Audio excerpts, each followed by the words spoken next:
Good afternoon, everyone. I just decided to do two videos today because I know about a lot of people. I find by my side there's more men seem to be interested in what it's like having a heart attack.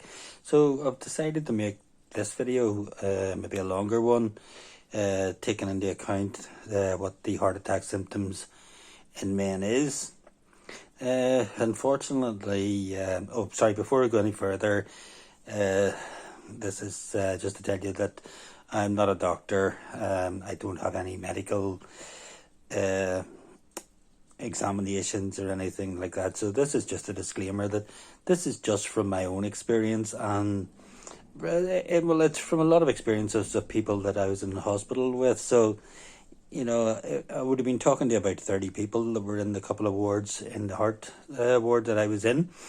So basically, sort of leading up to a heart attack, a lot of the symptoms would be jaw pain, very, very bad jaw pain. Sort of, you're getting it here and you're getting it here, but it's it's here and it's here, and it's very bad jaw pain.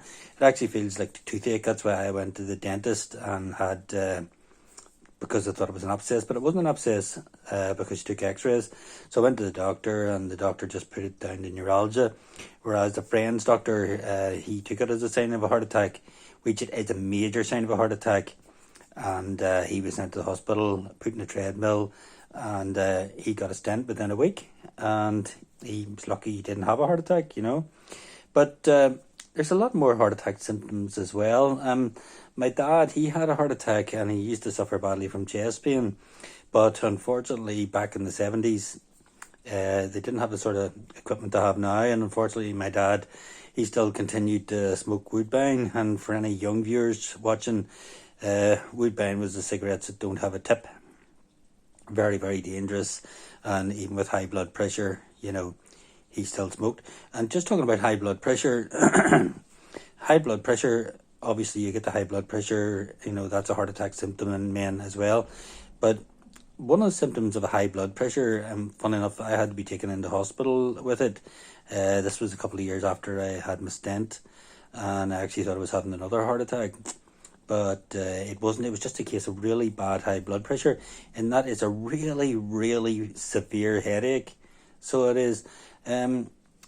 I knew I was having it because I bought myself for £20 the little blood pressure where you take your own blood pressure and you know whether your blood pressure is going up or not. And then I have my Fitbit watch here where I press the button and it tells me what my heartbeat is.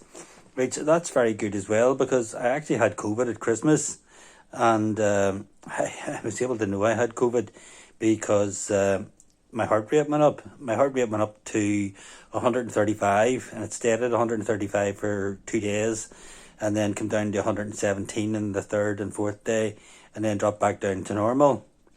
But it's having these modern bits of technology that help. But the day I had the heart attack symptoms in men, well, in me, was nausea. Bad nausea. I woke up out of bed and I knew something was wrong. I remember doing a first aid course, and they said one of the things, symptoms of a heart attack, is you have this feeling of impending doom. Well, I don't know. I mean, I've never had any luck in my life, so all of my life has felt like impending doom, so, what can I say? What's impending doom? But I learned that day exactly what impending doom was. I got out of bed at 8 o'clock in the morning. It was a Sunday morning. And I knew right away that something just wasn't right. It was that feeling. It was just a feeling that overwhelmed you. And it just sums up those words, a feeling of impending doom. Now, as soon as I got out of bed, I just feel like I was just planted to the spot. I all of a sudden felt like I was going to throw up. Excuse what I'm going to say here, but I'm just going to have to come out and say it. I just felt that I was going to throw up. I just felt it, but I didn't. And then I sort of felt the sweat coming down my face, and I just felt really, really nauseous. And then I had to hold onto the door because I felt really, really faint. And then from wanting to throw up, it just turned straight away like that within minutes to the other end of my body, where I thought I was going to have diarrhea. But I didn't have the diarrhea and I didn't have that.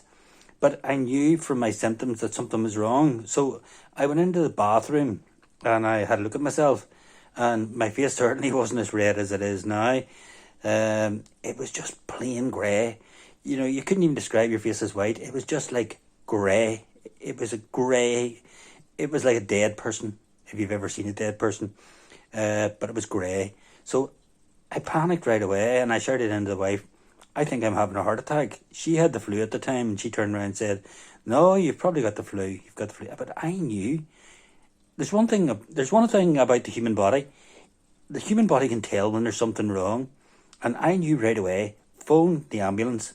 So I hit 999, and if you're in the United States, obviously you had a different number.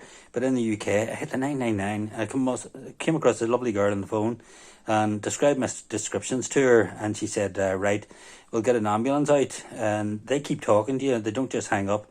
They keep talking until the ambulance arrives. So anyway, I held the mobile phone in my hand and I was chatting away.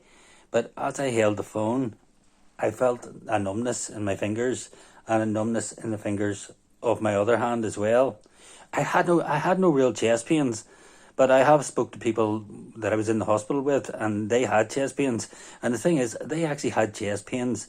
There was this guy, he worked in a bakery, and he noticed when he was working in the bakery, he was getting these twinges in his chest, and he was getting breathless and heartburn. But he went on for nearly a week like this before he actually took the heart attack, and then he was taken into hospital. You know, do not do that. You know, if you've got any sort of, well, I'll go through my heart attack first and then we'll talk about that. But anyway, I phoned the ambulance and my arms started to go and my hands started to, I couldn't hold the mobile anymore. So the mobile dropped on the floor. My wife lifted the phone and she continued. The ambulance came to the door. They done the ECG. I was having a heart attack. They put me in the back of the ambulance, rushed me straight up to the hospital. It was just like a sign, it was like something you watch in the movie. You just, boom, through the door. There's about 6 people waiting there. They ask you, look, we're going to give you an injection that'll bust the clot, but there's a 1% chance that it could kill you. Do we have your permission to give you the injection? Well, you're not going to say no. You're not going to say no, like, are you? You know, so got the injection, luckily enough, bust the clot, took up into the ward. They kept an eye on me for that day, and they kept giving me is it the GHD sort of spray? I don't know if you've ever sort of messed about when you're a kid and you got the wee square battery and you touch it in your tongue. That's exactly what it's like. Shocks the hell out of you. But anyway, I recovered enough, and then I got the stent on a Friday. But back to the symptoms. Those were my symptoms. The nausea was the main thing. That feeling. You just have a feeling that something's not right. The colour of your skin is definitely, you look grey. That's when you're taking a heart attack now. The symptoms come on. I took my symptoms months beforehand, where it was the jaw pain and the headaches and heartburn. I took a really severe heartburn where I would have been out and I would have had to pull over. And because I'd been taking constant heartburn, I had bought heartburn tablets. So I was taking them, but they weren't fully helping, which made me sort of think, something they're wrong. But I had been to the dentist. I had been to the doctor. So I had been checked out. So what could I do? So nothing really happened with me until I took the heart attack. But when I was in the hospital, I was talking to other, old guys that probably were on their second heart attack and stuff like that. And they did take the chest pains, and then they took the pain. I mean, they say the pain is in the left arm mainly, but I've known ones in the hospital saying they had the pain in the right arm, and they had sort of like bad indigestion and stuff like that there. So really, there are many signs to a heart attack. The main signs are a pain in the chest pains, a pain going up your left arm, jaw pain, headache, which would be from high blood pressure. Definitely recommend you get yourself a high blood pressure machine, but do not get obsessed by it the way I did when I bought it the first time. But I will get back to you on that. Thank you very much for watching. Do subscribe to my channel, and thank you very much.